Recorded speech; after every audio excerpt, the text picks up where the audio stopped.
Hello, everyone. Jessica here, and today I'm excited because I'm going to be talking with Alec and our homestay father. And so I'm going to let him introduce himself. Yes, my name's I'm called Mwesigwa Baker. I am born of Hoima and I work in Masindi. That's where I am best. And I have a family and my wife is called Beifa Mwesigwa. And then we work in Masindi, both of us. And basically, about my family, God has blessed us with children and the work that we do. We deal in hardware business that we started when it was very small and then it kept on growing. And yeah, so basically that is about me. And the other thing is like I am businessman and then also I work in a church as a servant in the church. Okay. Thank you for sharing that. Yeah, Alec and we lived with the Musigwa family for about 5 weeks when we were studying the local language, and they opened up their home to us, and they really have become like our second family. So I'm really happy to be introducing everyone at home to our homestay dad.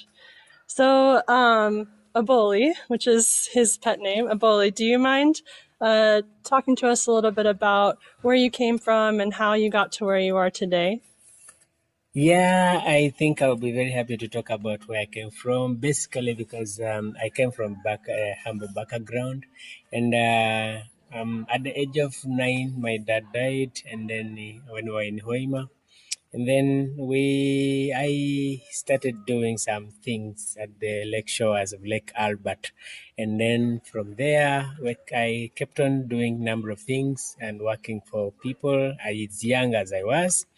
But eventually, some 15 years ago, my boss, that the one I was working before, had to help me start up something, start up a business. But at the beginning, it was like on my own. I was trying to struggle and come up and to see how I can survive in life. And then I did a number of projects. I reared chicken, starting from one chicken, and it had to grow. They became many, and then from there we sold them. We had to start another project, and right now we have business which we are operating, and it has some 3 branches in Masindi and in Hoima.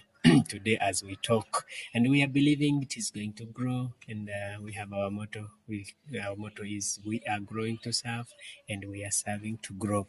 So basically that is our that's the background that I have. I came from a humble background, and right now, where we are, God has helped us to do things, to learn things, and we have learned number of things through experience, hard experience and easy experience. Both of them, we have learned from them, and we have learned from many people because my intention, my feeling is like I should learn from anyone, from anywhere, at any time.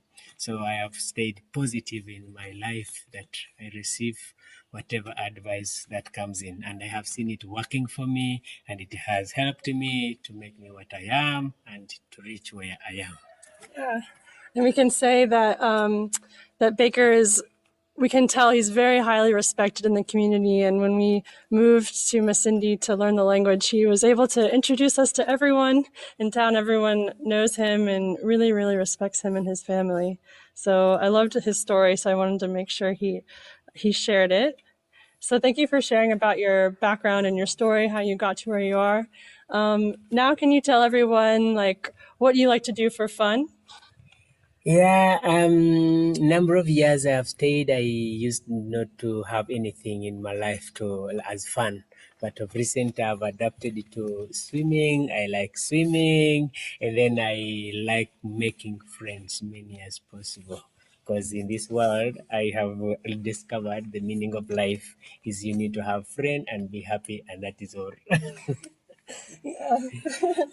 Okay. And do you mind sharing about a challenge that you're currently going through? Yeah, as I can say right now, I believe, and I told you that I'm always positive. I don't have a challenge which I have solution. which doesn't have solution. In other words, it's like the challenges could be there in my businesses, administrative challenge, like how to manage people. Some people are high, some people are down, and you have to work with all of them. And then you find that managing people from different background, different religion, different ideology, you find we get that challenge. However much that challenge is, we always try much as possible to work together, and we adjust ourselves. I have to adjust, and the team also has to adjust, and then we work together as a team in our business. And basically, that is the challenge that I have at the place of work I'm facing. Okay. Yeah. So my last question, which I ask everyone when I'm doing an interview, is what do you wish that Americans knew about Uganda and its people? Basically, I have started learning American simply because I got a chance of hosting American volunteer, that is Jessica and Alex, who have been good to me. And then I also learned some cultures and how they behave and how they treat others. And what I can say to the Americans or the people who are going to hear this message is like, Africa, we are okay. The only thing is we have one I could call challenge that I personally I have identified. The challenge is we don't know how to use the resources around us, and we need some encouragement from outside. If we whoever thinks of Africa, let him think of coming to help us with ideas that can help us to use the resources that we have, God has given us, and then Africa, we can, or Uganda, we can develop. Because basically in Uganda, most of people have resources that has not been utilized. But if we are given an opportunity to help some people to help us identify the opportunities that we have in our local areas, in our areas, and then we start utilizing our resources, then I think we can go beyond what we are. Because one thing I believe, America is believed, and we know that it is a powerful country, and people who live in America, they are very okay. But one thing I know, they started from somewhere and they have reached somewhere.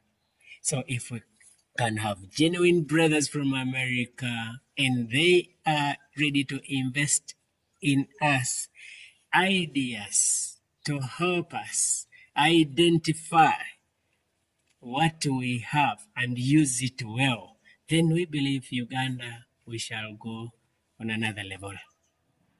Thank you very much. Yeah, thank you too. Thank you so much, Aboli, for sharing your story. I'm excited for everyone at home to listen to this and get to know who our homestay father is. So thank you everyone for listening at home, and thank you so much, Aboli, today for sharing. Thank you. Welcome.